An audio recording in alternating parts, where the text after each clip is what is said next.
강아지가 너무 귀여워 뽀뽀를 한다던가 안아주는 행동을 하는 등 너무 좋아서 하는 행동들이 강아지에게는 스트레스를 줄 수 있다는 사실 아시나요?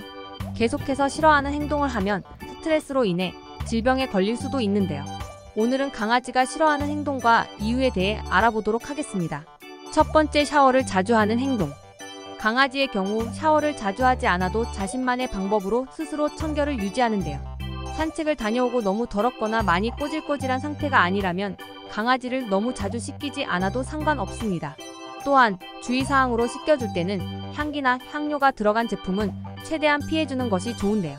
강아지의 후각세포는 약 2억 개로 사람과 비교했을 시 1만 배에 달하는 후각 능력을 갖고 있어 사람들이 맡을 수 없는 향기가 강아지에게는 너무 강한 냄새로 괴로워하는 경우가 생길 수 있습니다.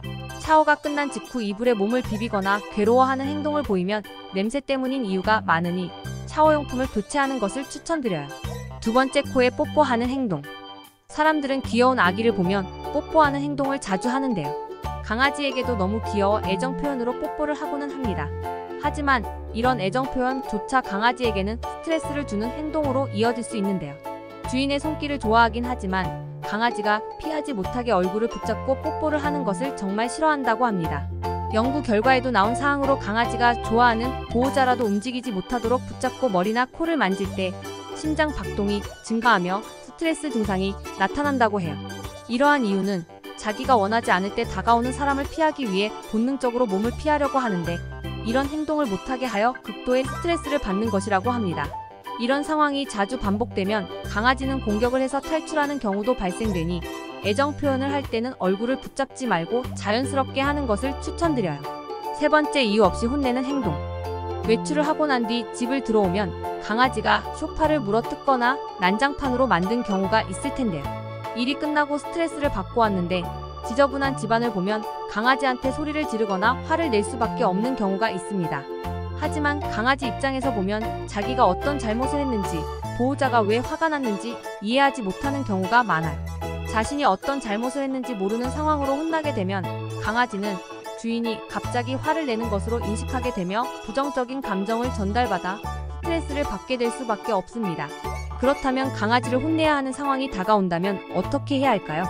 강아지를 혼내야 되는 행동을 할 때는 일단 무시하는 것이 좋습니다.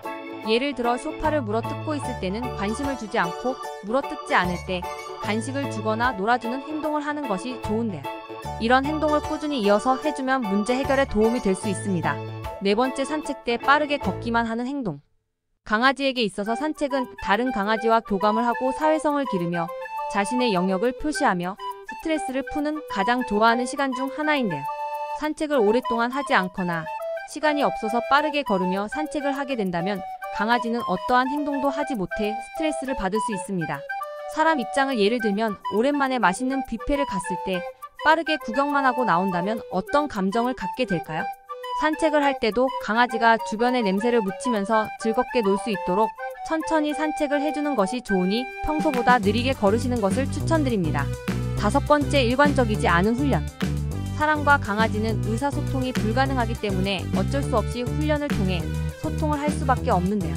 사람마다 다르게 행동을 하게 된다면 강아지는 혼란을 받아 스트레스를 받는 경우가 생기게 됩니다. 예를 들어 강아지가 앉는 행동을 훈련시키기 위해 앉으라는 명령과 함께 손짓을 사용하는데 가족 중 다른 사람은 일어서라는 명령으로 같은 손짓을 하게 된다면 강아지는 무엇을 원하는지 알기 어려운 상태가 될 수밖에 없습니다. 가족들과 함께 훈련을 시킬 때는 우선 서로 같은 손짓과 명령어를 사용하기로 하여 일관성을 갖고 훈련을 시켜주는 것이 좋아요. 강아지에게 여러 단어와 같은 손짓을 하게 되면 혼란을 받아 스트레스를 받을 수 있으니 꼭 참고하시기 바랍니다. 여섯 번째, 잘 때 깨우는 행동. 잘 때 깨우는 행동은 사람도 싫어할 수밖에 없는데요. 자는 모습이 귀엽다고 사진을 찍거나 만지면서 깨우는 행동은 강아지에게 스트레스를 주는 행동입니다. 특히 나이가 많은 강아지라면 건강에 문제가 생길 수도 있으니 더욱 조심하시는 것이 좋아요. 일곱 번째, 손톱을 잘라주는 행동. 사람의 손톱을 깎는 것은 간단하지만 강아지에게는 어려운 일인데요. 사람과 다르게 강아지의 손톱에는 혈관과 신경이 있는 민감한 부분이 많이 있기 때문입니다. 대부분 깎는 방법을 제대로 숙지하지 않고 유튜브를 확인하고 따라하는 경우가 많은데요. 잘못 자르게 되면 출혈이 발생될 수도 있고 강아지가 걸을 때 불편함을 겪게 될 수 있습니다. 자신감 있게 도전하는 것보다는 전문가를 통해 안전한 방법으로 진행하는 것을 추천드려요. 8번째, 강아지를 놀리는 행동. 장난감이나 간식을 보면 강아지가 달려오는 경우를 쉽게 볼 수 있습니다.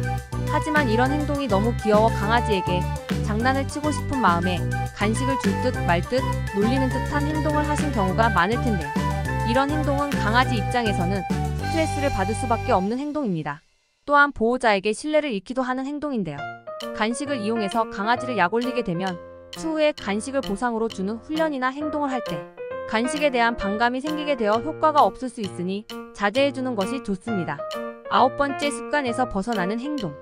강아지는 일정한 습관을 통해 행동하는 동물입니다.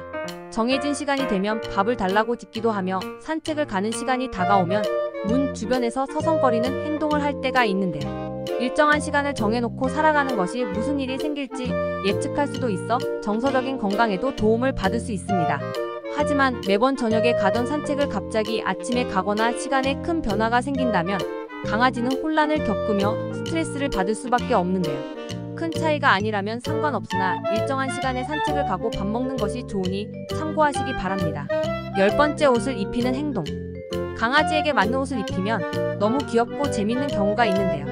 SNS를 통해 귀여운 옷을 보면 우리 강아지에게도 입히고 싶어 구매하는 경우가 간혹 있습니다. 하지만 강아지는 털이 있는 동물로 옷을 입히는 행동을 딱히 좋아하지 않는데요. 추운 겨울이면 상관없겠지만 밖으로 산책을 갈 때 옷을 입히면 체온을 높여 강아지의 건강에 영향을 끼칠 수 있습니다. 겨울에도 두꺼운 옷보다는 얇은 옷으로도 강아지는 체온 유지가 가능하니 면 재질의 옷을 추천드려요. 이상으로 강아지가 싫어하는 행동 10가지에 대해 알아보았습니다. 알고 있는 행동도 있었겠지만 자신도 모르게 하는 행동도 있었을 텐데요. 자신도 모르는 사이 강아지가 스트레스를 받아 건강에 영향을 줄 수 있으니 강아지가 좋아하는 행동만 하고 싫어하는 행동은 조심하시기 바랍니다. 오늘 영상이 도움이 되셨다면 구독과 좋아요 부탁드려요.